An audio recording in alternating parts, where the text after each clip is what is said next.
Hey guys, welcome back to Waters Family Homestead. Alright, I'm going to do a quick little video. Look what I see way down there. Y'all see it? That black and white cat laying down there. Anyway, I got another delivery today. And they left it at the front door. I saw it when I got home. I see my camera turned and followed me when I walked back there and came back. Anyway, looks like about 30 of these poles if I counted correctly. So it's for trellising things. And that's going to come in handy. I was going to use T-post. But I used tomato cages this year. But the tomato cages didn't do very well last year on the tomatoes when I had them in the raised bed. They just wouldn't hold up the weight. I mean, I had a lot of tomatoes last year. So I did them in grow bags this year, thinking they wouldn't grow together and get quite as big and bushy and, you know, but I can't get them to grow right now. But my early peas, sugar snap peas and early peas are doing really well, and they're using the tomato cages. But last year I had green beans that were running up some of my corn also. So they needed trellising. So that's a great gift that's going to help me a lot.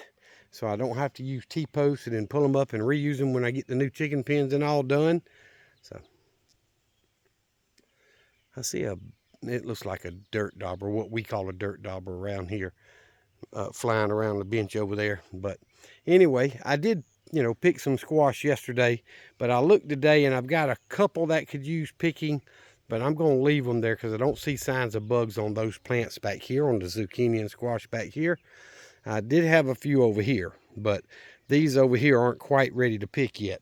So I left those there and let them get a little bit bigger before I pick them. But let me show y'all my onions now. I still think the cats or something's getting in this bed, but look at the base of that onion, y'all.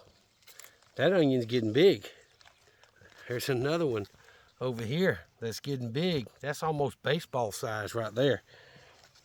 Another one here. It's a little bit smaller. But several of them are showing signs of getting big. So I got about another, I don't know, probably 2 to 4 weeks before the tops start dying back. And then it'd be time to pull them. But I'm pleased with them. I've done really well with onions considering.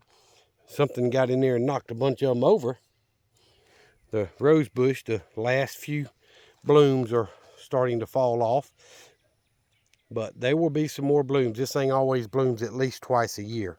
So we got about a ½ inch of rain last night and this morning. And this is later in the evening. But we did get about a ½ inch of rain according to my rain gauge. And I'll take it. But, looking in here, look. There's a lot of little squash in there. Right there. Oh, there's a double right there. And quite a few more on all the plants. So the carrots are looking really good. The base of some of them starting to get some size to them. These out here aren't quite as big as the ones in, but they're starting to look pretty good, some of them. So I've got hopes for some decent sized carrots this year. I have not dug any potatoes. I always say dig one and test it, but I've got some that are much smaller than the others because of that frost. So I'm not going to do that. I'm just going to wait till the tops start really dying off, and then I'll do that. But zucchini, there's a bunch. There's a bunch of 4 to 6 inch long zucchini in there on just about every plant. Y'all see the blooms everywhere. So I'm pleased with them also. And the white russet potatoes are on this little bed here, this half bed, and they are huge. I think they're going to do really well as well. So I'm pleased with that. So to the subscriber, follower that sent me the poles for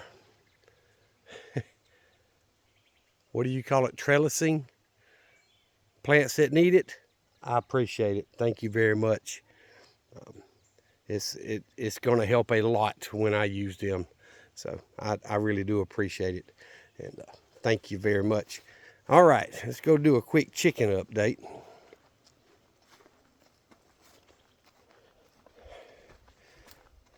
In the last video, I told y'all out of 11 hens over there, I got 1 egg. And the middle pen's been doing much better. Well, today I got 5 or 6 from the middle pen, and half of those were Easter eggers. And then I got 2 from the Rhode Island Reds. And they're just not pulling their weight. So I actually started 10 more eggs today when I got home from work in the incubator. I pulled it, cleaned it, got it ready to go, and got 10 eggs in there. And the reason I did 10 is I'm going to add 2 more tomorrow. So some will hatch a day after the others, but you know, that's kind of normal anyway. So I'm going to put 2 more eggs in it tomorrow. I only had 13 eggs, and the 2 I got from the Rhode Island Reds were really dirty. So I didn't want to use those. So with the egg production been down as low as it's been, it's taken me 3 days to get a dozen, you know, plus what I'm eating and stuff, to get a dozen to put in the incubator. So tomorrow will be the 3rd day. I should get, you know, at least 2 that I can put in the incubator and finish filling it up. And I've got my calendar set for when I put them in. I've got the calendar set for when I need to candle them, and set for when I need to pull the turner out. And I'm going to pull the turner on day 17, because this time I pulled it on day 18, and the night of day 18 is when they started hatching. So I don't want to leave it in there any longer than 17 days, because 18 they actually started hatching. So out of the 12 I put in last time, 9 were fertile, so I threw 3 away. And out of those 9, 8 actually hatched. One of those 8 didn't make it through the day, so that left me 7 that's in the brooder right now. And the last egg, it did form about 80%, but it did not finish forming and did not hatch. So out of 12 eggs,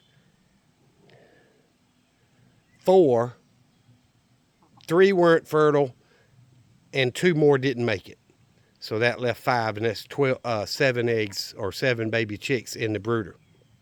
So I may end up having to make another brooder, and if I do, I've got everything I need to do that. I don't know. I'm going to try to mix them and see if that works. But I am also trying to hold those a little bit more and get them tamed and used to being held. So hopefully they'll turn out to be a few pets mixed in with the whole stock. But anyway, I've always said Rhode Island Reds, if you look them up, Rhode Island Reds and Black Sex Links are pretty much 2 of the top best egg layers of chicken breeds, period. They lay pretty much year-round, and they pretty much lay an egg a day. But this set that I bought from someone else, they're not cutting the mustard. So they're going to go to the freezer, and they're going to become fried chicken and baked chicken and chicken pot pie and all of that good stuff, because they're not giving me eggs. So they're going to have to go to the freezer. And as soon as these others start getting some size to them, and I know they're going to make it, then these, when I get time, will get butchered and put in the freezer for food. But since I'm not getting enough eggs from them, there's no need for me to feed them. Half my feed is going to feed those chickens, and I'm only getting, you know, 1 or 2, 3 eggs a day out of a dozen chickens, roughly. So anyway, I'm going to get off here, guys.